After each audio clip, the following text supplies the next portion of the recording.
Hello, I'm Ron Strickland. This webcast is one of a series in which I'm presenting some brief lectures and commentaries on topics in literature and cultural studies. This particular installment is the second of two on William Shakespeare's play, A Midsummer Night's Dream.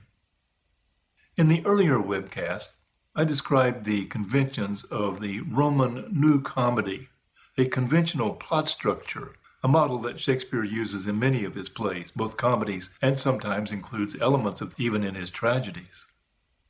Briefly, here's the pattern. The play begins with a pair of young lovers who want to get married, but there's an obstacle. Parents object to the marriage. A sympathetic servant or member of the older generation, perhaps an aunt or an uncle, help the young couple to get together. Eventually, after some comic mishaps, the subterfuge is revealed, and the parents come to accept the marriage. This is the pattern of a comedy, not just because the plays are funny, which they are, but also because the plays have a happy ending. The young couple who want to get married simply because they love each other represent a symbolic threat to the existing order of Elizabethan society, in which marriages were typically arranged between families, and young women, at least, didn't get married without their parents' consent. At the end of a typical new comedy, the parents have accepted the marriage and everyone is relatively happy. The community is intact and the future is secure for the moment. In Midsummer Night's Dream, Shakespeare takes the basic elements of the new comedy plot structure, he multiplies them, complicates them, fragmenting the structure into multiple plot lines before he ties everything together in a neat package at the end. The play begins with the announcement of a marriage, but it's not the marriage of a young couple. Rather, it's the marriage of Theseus, the Duke of Athens, who has triumphed in a war with the Amazons, the mythic society of warrior women. He has claimed the right to marry Hippolyta, the queen of the Amazons. This questionable basis on which to begin a marriage sets a general tone that will be carried through the play. The announcement scene is interrupted by the appearance of four new characters.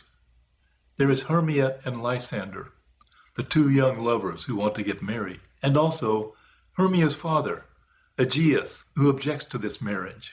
But Aegeus has brought with him Demetrius, another young man who is favored by Aegeus to be Hermia's husband.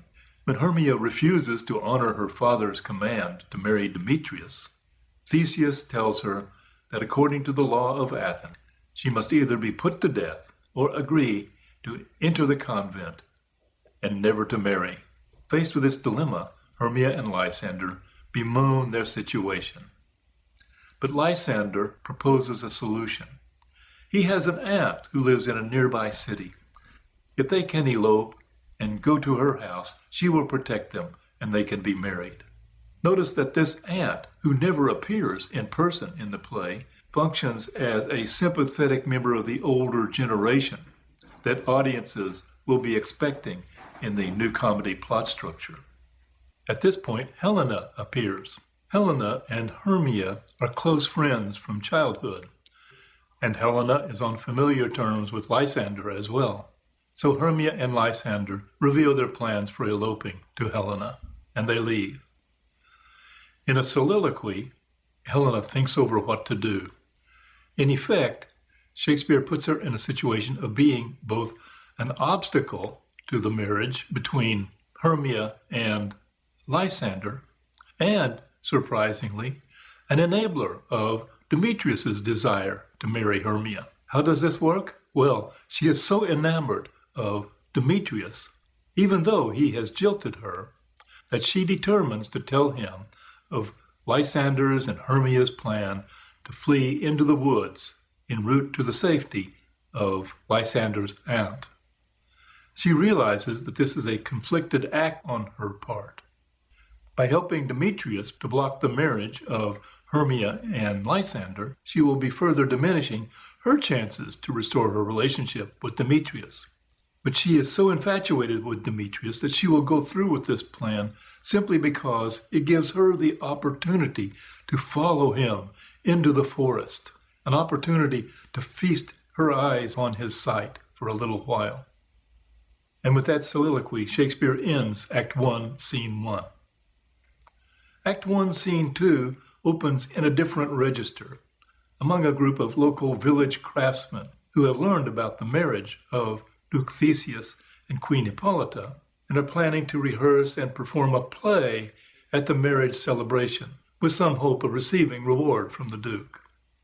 The play they will perform, the story of Pyramus and Thisbe, is a tragic love story from the Roman poet Ovid, and when they perform Pyramus and Thisbe in Act 5, its effect will be somewhat more comic than tragic, thus contributing to Shakespeare's elaborated critique of romantic love.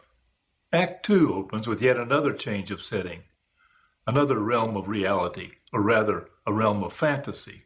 In the forest, outside of Athens, we meet Oberon and Titania, the king and queen of the fairies. They're having a marital spat. They part without a resolution, and Oberon sends his servant, Puck, to gather some flowers for a potion that will make anyone fall in love with the first creature he or she sees upon waking. He's going to take out his spite on his queen. In the meantime, he happens to see and overhear Helena chasing after Demetrius and complaining about how badly he treats her. Oberon feels sympathy for her. Greek mythology, after all, is full of stories of gods and goddesses favoring particular mortals and sometimes falling in love with them. Oberon instructs Puck to find the disdainful Athenian youth, Demetrius, and to sprinkle the love potion on his eyes so that he will fall in love with Helena when he awakens. Puck, however, gets the wrong youth, and before the situation is corrected, he has sprinkled the love potion on the eyes of both Demetrius and Lysander, and both of them are now in love with Helena.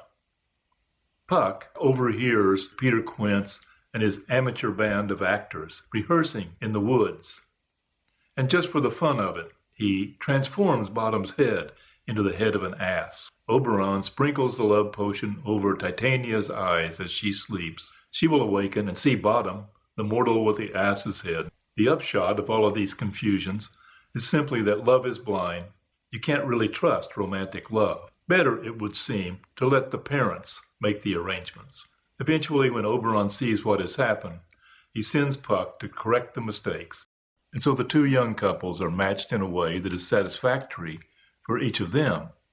And this is how they are found in Act 4, when Duke Theseus, Queen Hippolyta, and their hunting party discover them in the woods. The will of Aegeus to have his daughter marry Demetrius is now a moot point, since Demetrius doesn't want to marry Hermia anymore. He wants to marry Helena.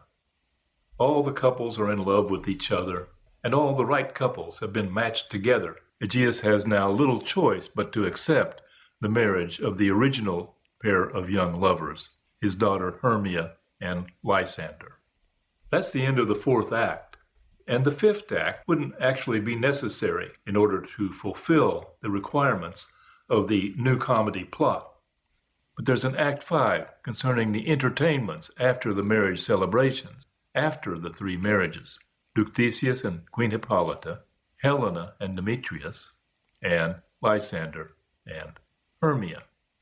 In effect, the fifth act is a kind of a coda, a commentary both on the theater and on love.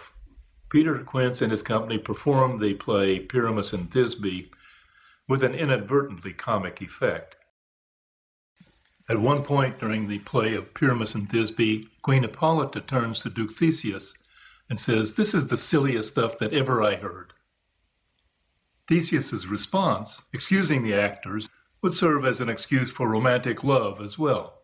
"The best in this kind," he says, "are but shadows, and the worst are no worse if imagination amend them. Love is blind, it's unpredictable, and it requires an act of imagination on the parts of all parties involved."